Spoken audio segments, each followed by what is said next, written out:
Māja ir celta 50. gadu beigās, 1960. gadā rakstnieks ienāca šeit dzīvot ar savu kundzi. Virs mājas jumta ir vēja rādītājs, kurā ir šis gada skaitlis 1960. Māja ir maza, tāpēc, ka, kā jau es minēju, ir šie te, bija tie noteikumi atkarībā no ģimenes lieluma, un zemes gabaliņš bija 600 kvadrātmetri, tikai liels. Dorbes muzejs nav iedomājams bez ainavas, jo šī ir Dorbes māja, ko Dorbes ģimene uzcēla un iekārtoja. Par ainavu rūpējās abi divi mājas saimnieki, gan Valīs kundze, Dorbes sieviņa, gan Herberts Dorbe pats. Par puķu dobēm, par to iekārtojumu, to galveno rūpu turēja Valija, bet kokus stādīja un meklēja pats saimnieks, Herberts Dorbe. Ainava ir izmainījusies neapšaubāmi. 60. un 70. gados nebija pieņemts tik liels zālienu klājums vai segums, vai kā lai to saka. Pie Beethovena skulptūras, tur tā zālīte priekšā bija arī rakstnieka dzīves laikā, un tur pie viņa dziedāt nāca jauktais koris Līvzem pavasaros. Jo Dorbe mīlēja mūziku, klasisko mūziku, kora mūziku.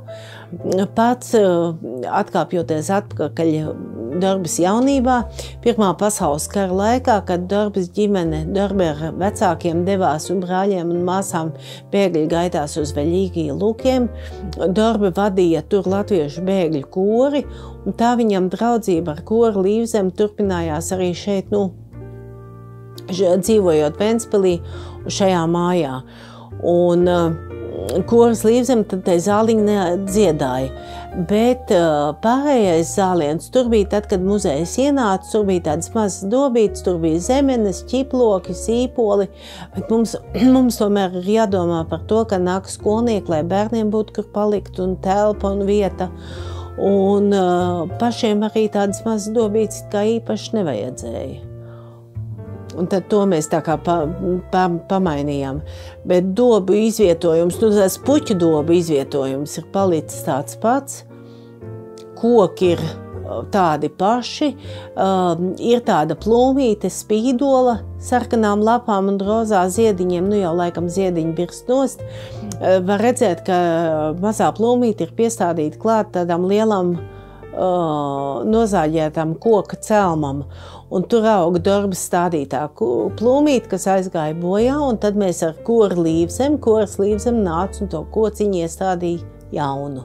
Dorbem bija cilvēks, kas cēla šo māju, bet viņš arī pats piedalījās mājas celtniecības darbos, un mājas terasītē Dorbe ir mājas sienā iebūvējis 3 zīmes vai 3 viņa lielās mīlestības. Viena zīme ir nots, tā ir mūzikas mīlestība, vidū ir Zlēku Zušu māju īpašuma zīme, tā ir Dorbes dzimtās mājas Zlēku Zuši.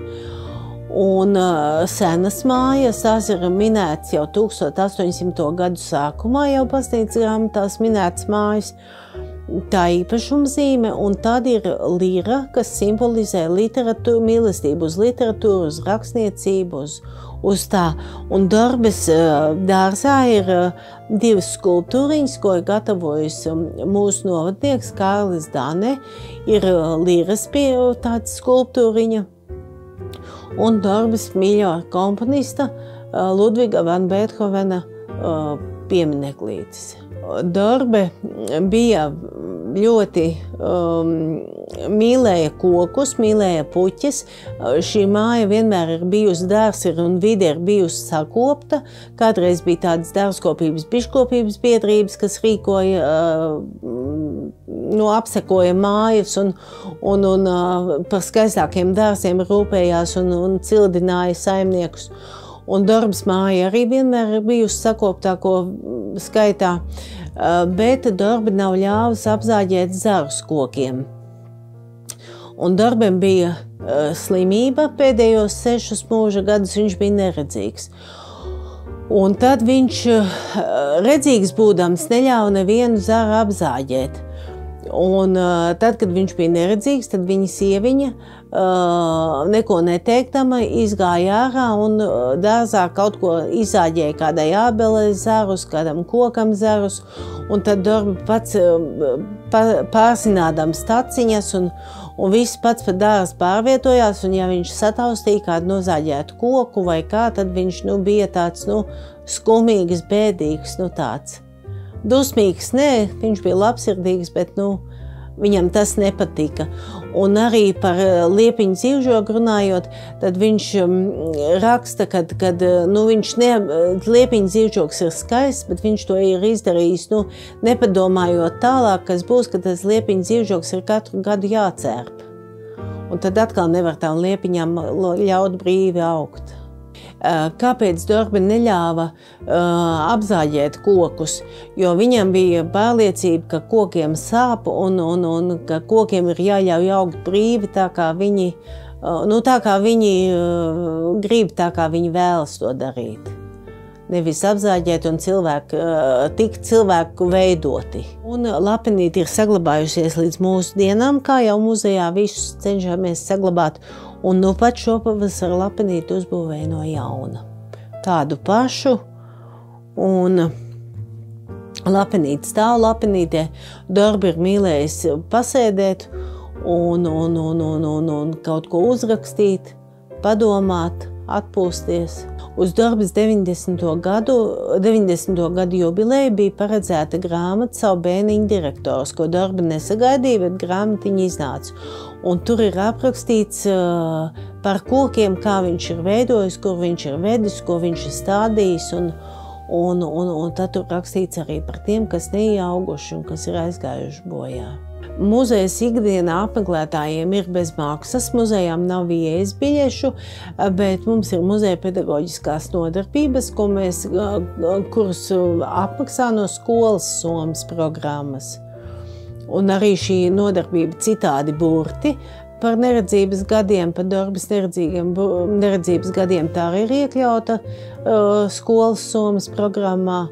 Un tad mums arī runājot par ainavu, ir rakstnieka zaļais dārzs, kas arī skolas programmā ir, un tie ir 15 eiro no skolēnu grupas, un tad skolēni var nākt un iepazīties ar kokiem, izdomāt paši savu koka stāstu. Un pie dažiem kokiem ir plāksnīts ar Dorbas rakstu citātiem par kokiem un sameklēt šos stāstus. Un tad izdomāt, vai koks kāds viņš izskatās, vai viņš ir bēdīgs, vai priecīgs, vai tad bērni paši ļauj vaļu savai fantāzijai. Visbiežāk uz Dorbas muzeju nāk skolnieki un nāk arī pirmskolas iestāžu audzēkņi. Un vainojam pie tā, labā nozīmē vainojam ir Dorbas bērnu dzēja. Padomu laikā 70. gadu sākumā iznāca jau pasaku grāmata Aina ar brālīti meklē cālīti, un tas notika Kaķpēdiņu bulvārī. Un līdz ar to pie mums muzejā nāk vairāk bērnu auditoriju, un tad mēs iepazīstinām ar šiem bērnu dzējolīšiem, jo es domāju, ka tie ir tādi, kas nenoveco. Tie senču putekļi, es domāju, tie jau ir senči paši, kas paliek pār no cilvēka, kad viņš ir beidzis savu aktīvo darba mūžu, kad ir beidzis savus šīs zemes gaitas, ko viņš ir atstājis mums. Un tie senču putekļi ir diezgan bagātīgi.